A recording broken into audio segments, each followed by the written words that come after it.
Saudara-saudari di dalam Kristus Tuhan, arahkanlah hatimu mendengar firman Tuhan. Damai sejahtera Allah yang melampaui segala akal akan memenuhi hati dan pikiranmu di dalam Kristus Yesus. Amin. Firman Tuhan hari ini dibaca dari kitab Yehezkiel pasal 34 ayat 11 hingga 16. Inilah firman Tuhan.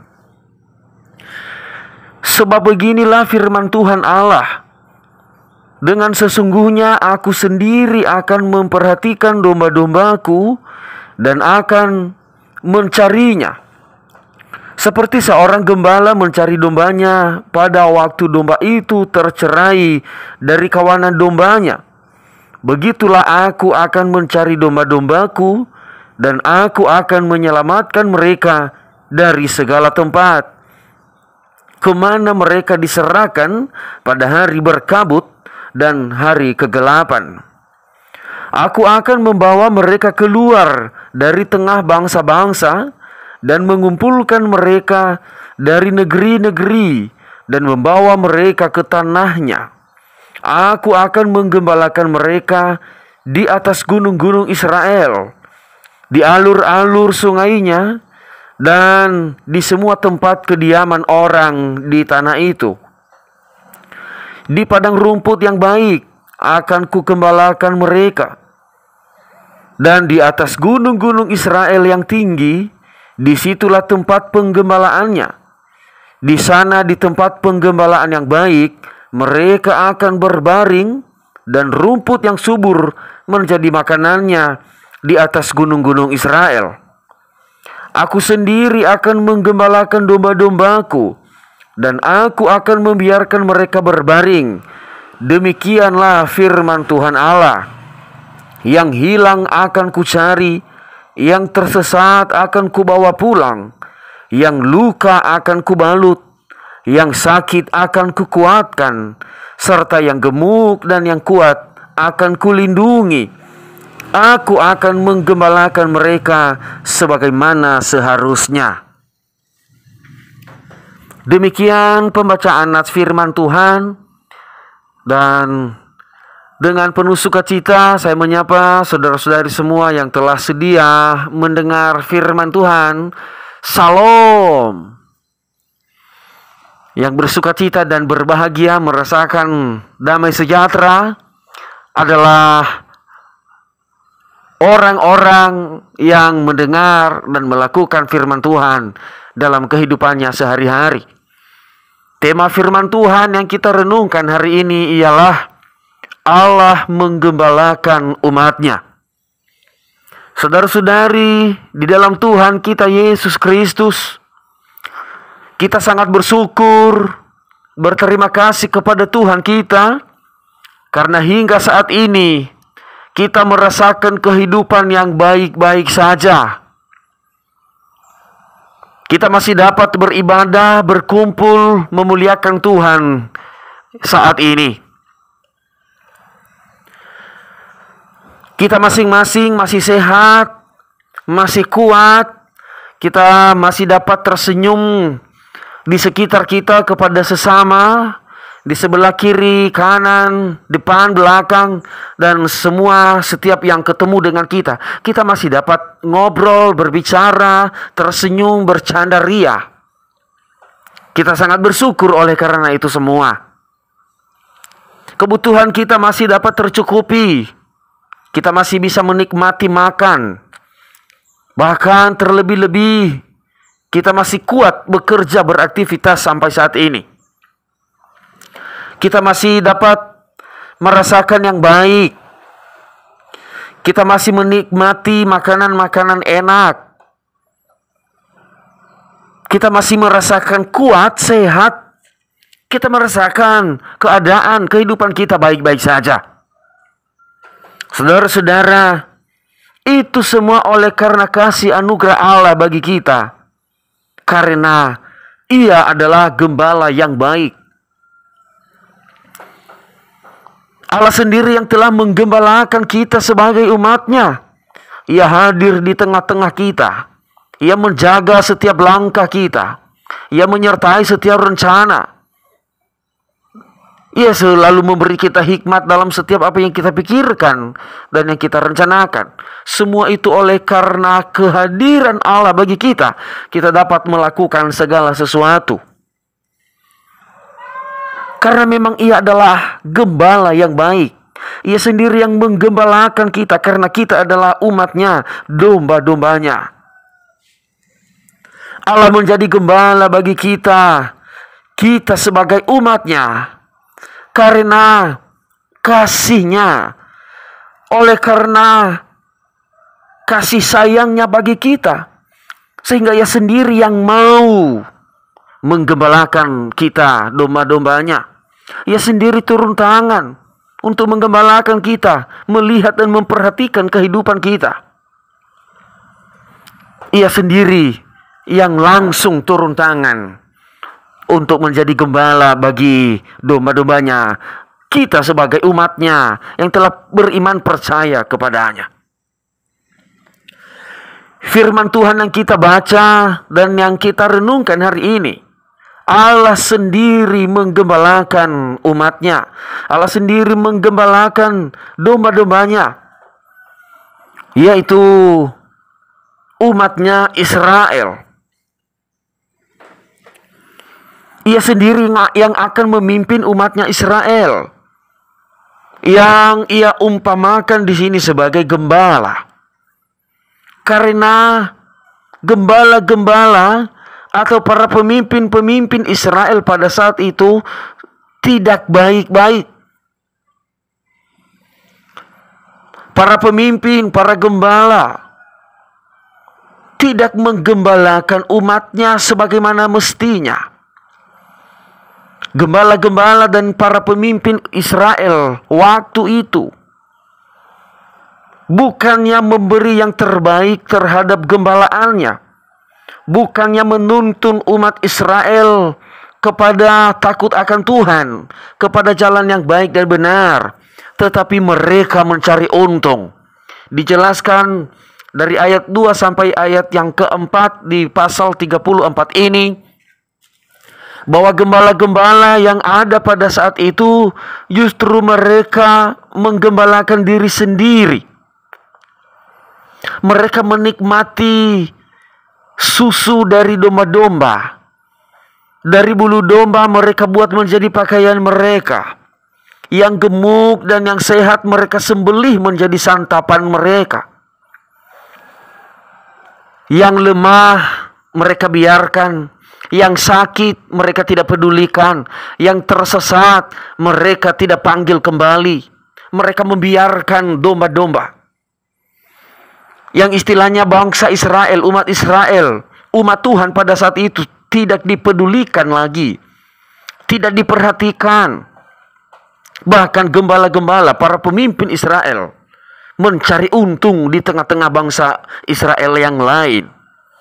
Sehingga bangsa Israel pada saat itu tercerai-berai, berserakan kemana-mana. Allah melihat hal ini, Ia sangat kecewa. Ia kecewa melihat para pemimpin dan para gembala Israel yang telah Ia percayakan memimpin umat-Nya. Sehingga dengan keadaan demikian, Ia sendiri yang melawan para gembala-gembala ini. Ia akan menghentikan dan tidak membiarkan lagi gembala-gembala ini untuk menggembalakan dombanya. Ia tidak mengizinkan dan membiarkan lagi gembala-gembala ini, para pemimpin ini, untuk memimpin umat-Nya, untuk memimpin bangsa Israel. Sehingga dari itulah semua, Allah sendiri yang turun tangan menggembalakan umat-Nya. Ia sendiri yang datang, yang peduli. Ia sendiri yang datang memperhatikan umat-Nya. Ia sendiri yang datang untuk membawa umat-Nya, bangsa Israel. Itulah yang kita baca di ayat yang ke-11 sampai 16 tadi. Apa yang dilakukan Allah bagi umat-Nya, bagi bangsa Israel pada saat itu. Israel dibawa dan dikumpulkan ke tempat mereka. Di ayat yang ke-13, Allah mengumpulkan mereka, membawa mereka keluar dari berbagai bangsa-bangsa, dari berbagai negeri-negeri, dan mengumpulkan mereka di tempat yang telah disediakan Allah bagi mereka, di tempat yang telah dijanjikan Allah bagi mereka. Kalau gembala-gembala yang tadi membiarkan domba-dombanya tercerai-berai, berserakan, Allah mengumpulkan mereka kembali menjadi satu ke tempat yang telah disediakan Allah bagi mereka. Kemudian bagaimana Allah menggembalakan umatnya? Ia menyediakan makanan yang terbaik bagi mereka. Di ayat yang ke-14 Allah mengumpulkan mereka, membawa mereka ke padang rumput yang baik. Umatnya akan dibaringkan ke tempat di padang rumput yang subur, supaya padang rumput yang subur ini menjadi makanan mereka. Yang artinya Tuhan tidak mengizinkan umatnya kelaparan. Tuhan tidak mengizinkan umatnya menderita. Tetapi Allah menyediakan makanan bagi mereka. Kemudian Allah menggembalakan umatnya, yaitu dengan merawat, menghibur, menguatkan, mengobati yang sakit. Dan jika ada yang tersesat, ia akan panggil kembali, ia akan cari. Dijelaskan di ayat yang ke-16. Begitulah cara Tuhan menggembalakan umatnya. Kalau gembala-gembala yang tadi, yang luka dibiarkan, yang sedih dibiarkan saja. Tetapi Allah menggembalakan umatnya. Ia merawat. Yang gemuk dan yang sehat ia merawat. Yang masih kurus-kurus ia puaskan dengan makanan. Yang luka ia balut kembali, ia obati. Dan yang mulai tersesat, ia panggil kembali dan ia bawa kembali ke tempat. Itulah kasih sayang Allah bagi umatnya. Ia tidak mau jika umatnya ini menderita. Hati Allah sangat peduli, penuh kasih sayang terhadap umatnya. Bapak, Ibu, saudara-saudari dalam Tuhan kita Yesus Kristus, kita sampai saat ini, sampai hari ini adalah juga ada dalam penggembalaan Allah. Allah sendiri yang menggembalakan kita. Allah sendiri yang turun tangan menyertai kita. Untuk menerapkan dan mendekatkan firman Tuhan ini dalam kehidupan kita, ada sebuah ilustrasi seorang yang kaya raya dari negeri Cina mendirikan sebuah perusahaan. Yang mendirikan sebuah perusahaan besar dan yang memiliki banyak pegawai dan karyawan. Tetapi bukan ia sendiri yang memimpin perusahaannya ini. Ia mempercayakan kepada orang lain sebagai kepercayaannya untuk menjadi pemimpin, direktur, untuk menjadi pengawas, pegawai kantor, dan juga ketua lapangan dan berbagai macam keperluan dan kebutuhan, dan memiliki karyawan yang begitu banyak. Ia hanya melihat dan memantau dan menunggu bagaimana hasilnya. Perusahaan ini berjalan bertahun-tahun, tetapi ia merasakan ada sesuatu yang kurang lengkap. Mulai dari hasil dari perusahaan hanya pas-pasan. Bahkan semakin lama semakin merugi. Dan kemudian banyak ia dengar, banyak kekacauan, ketidakadilan, ketidakbenaran yang terjadi dalam perusahaannya ini. Dari semua berita yang ia dengar, dan kemudian juga dari hasil yang ia terima per bulannya, yang tidak memadai, yang tidak menghasilkan. Sehingga timbul sendirilah dalam hati dan pikirannya untuk melihat dan memantau perusahaannya ini. Bagaimana caranya? Ia menyamar sebagai office boy untuk kebersihan, nyapu-nyapu lantai dan ngepel. Ia menyamar sebagai itu. Ia mulai menyamar pekerjaan dan ia diterima sebagai OB di perusahaannya sendiri. Dan karyawan-karyawan yang lain tidak mengenal dia. Karena memang perusahaannya ini tadi bukan di negerinya sendiri, tetapi di negeri luar. Sehingga banyak karyawan yang tidak mengenal dia, pegawai-pegawai pengawas lapangan tidak mengenal dia, para kasir tidak mengenal dia. Yang mungkin yang mengenal dia hanya direktur utama. Ia mulai bekerja, pada hari pertama ia bekerja, dan ia bersama-sama sesama OB mulai mendapatkan perlakuan yang tidak benar dan tidak adil. Pengawas lapangan mulai marah-marah dan selalu menyalahkan, mencari-cari kesalahan para OB ini. Dan kemudian tiba gajinya dipotong, tidak dibayar sepenuhnya. Karyawan tertekan.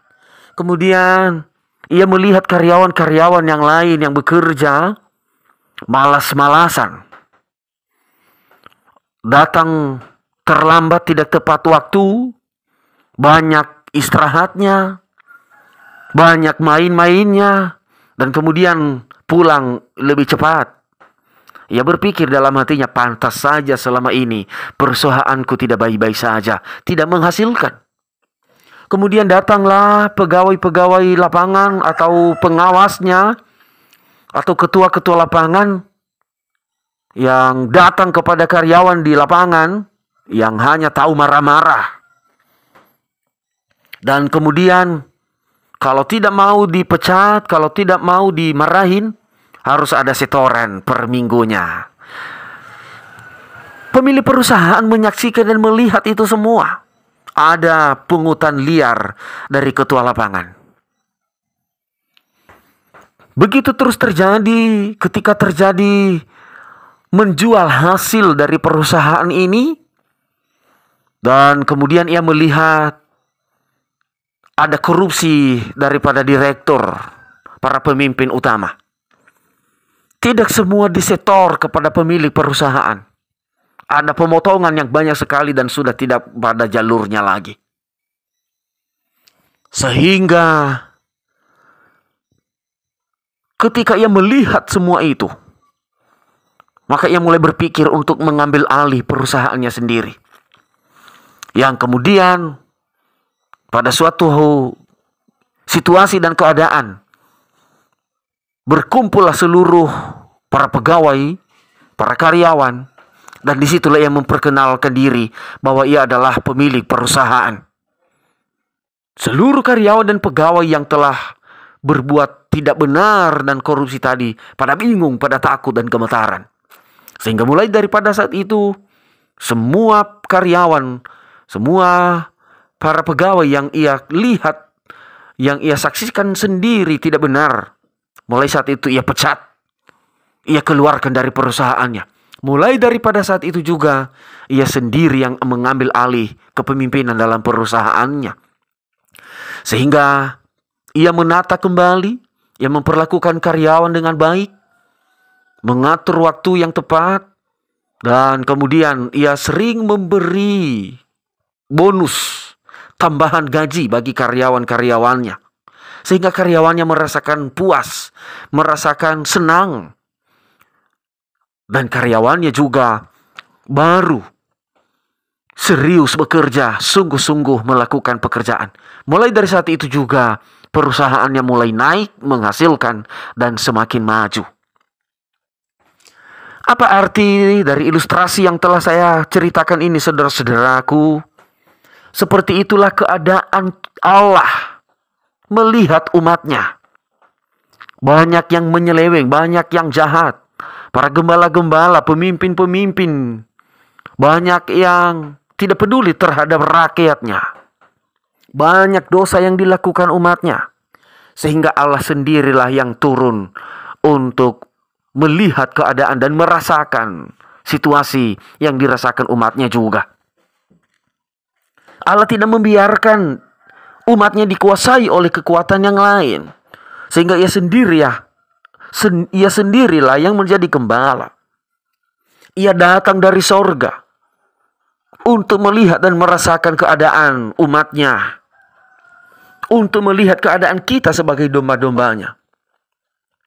Bagaimana kita bisa melihat dan mengetahui ini? Itulah yang kita rasakan dan yang kita lihat dan sering kita rayakan, yaitu hadirnya Yesus di dunia ini. Allah sendiri menjadi manusia, supaya ia juga merasakan bagaimana hidup sebagai manusia, dan sekaligus untuk melihat keadaan umatnya, untuk merasakan hati umatnya. Dan hadirnya Yesus di tengah-tengah umatnya, itulah sukacita yang sangat luar biasa. Mulai dari kedatangan Yesus di dunia, dari saat itulah Allah sendiri yang menggembalakan umatnya. Oleh karena Allah sendiri yang menggembalakan umatnya, Allah sendiri yang menggembalakan kita sebagai domba-dombanya, itulah sebabnya kita merasakan damai dan sukacita. Kita merasakan hati yang tenang.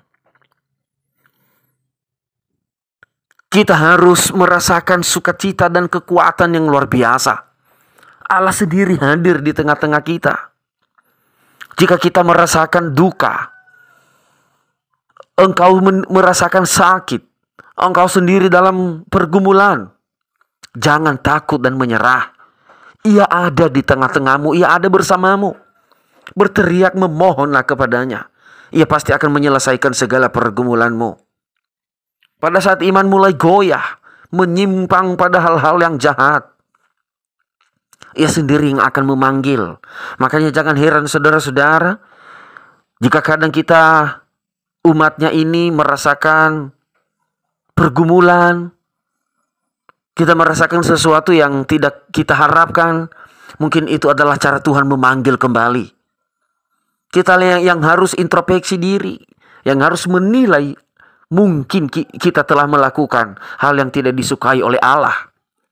Itu cara Allah memanggil supaya kita kembali kepadanya. Ia telah berjanji tadi di ayat yang ke-16, yang hilang akan kucari, yang tersesat akan kubawa pulang, yang luka akan kubalut, yang sakit akan kuobati, serta yang gemuk dan yang kuat akan kulindungi. Aku akan menggembalakan mereka sebagaimana seharusnya. Gembala yang baik adalah ia melakukan dan mengerjakan segala sesuatu untuk menyenangkan domba-dombanya. Dan itulah sifat Allah. Itulah Allah yang sesungguhnya. Segala sesuatu yang dilakukan Allah adalah untuk menyenangkan kita, yang terbaik bagi kita. Bukan seperti gembala-gembala yang jahat. Ia melakukan segala sesuatu untuk kepentingannya sendiri, untuk memuaskannya sendiri. Bahkan ia memperalat domba-domba demi keuntungannya sendiri. Kalau Allah tidak seperti itu. Bagi Allah tidak boleh seperti itu. Sebab itu saudara-saudara, kita harus yakin dan imani bahwa Allah sendiri yang hadir di tengah-tengah kita, yang selalu melihat dan memantau keadaan kita. Pada saat kita merasakan pergumulan, kita sedang sedih, ada sesuatu harapan yang masih belum tercapai, Tuhan lihat itu, Tuhan merasakan. Dan jika kita teriak meminta kepadanya, Ia akan memberi apa yang kita harapkan itu. Sebab itu saudara-saudara yang terkasih, kita harus tetap ada di dalam lindungan Tuhan. Kita juga harus tetap menyembah dan memuliakan Tuhan. Kita juga harus menjadi domba-domba yang mau dipelihara oleh Tuhan. Sehingga hidup kita ini merasakan tenang, merasakan damai sejahtera. Jangan pernah ragu dan bimbang, dan jangan biarkan hidupmu digembalakan oleh yang lain. Tetapi biarkanlah Allah sendiri yang menggembalakan hidupmu. maka hidupmu merasakan damai sejahtera, merasakan sukacita, dan berkat-berkat terus melimpah mengalir dalam kehidupanmu. Demikianlah firman Tuhan yang kita renungkan di saat ini. Semoga menjadi kekuatan dan sukacita bagi kita, karena Allah sendiri yang menggembalakan kita. Kita berdoa. Puji syukur bagi Tuhan, Engkau sendiri yang datang menggembalakan kami. Engkau tidak membiarkan kehidupan kami digembalakan oleh gembala-gembala yang jahat. Terima kasih anugerah-Mu dan kasih-Mu ya Tuhan. Kini kami merasakan tenang. Kini kami merasakan damai. Karena Engkau yang memberi kami makan. Engkau yang mengantarkan kami ke padang rumput yang hijau. Engkau yang selalu menghibur kami pada saat duka. Tuhan selalu hadir di tengah-tengah kami. Terima kasih Tuhan. Kami juga, kehidupan kami mau menjadi kemuliaan-Mu. Amin.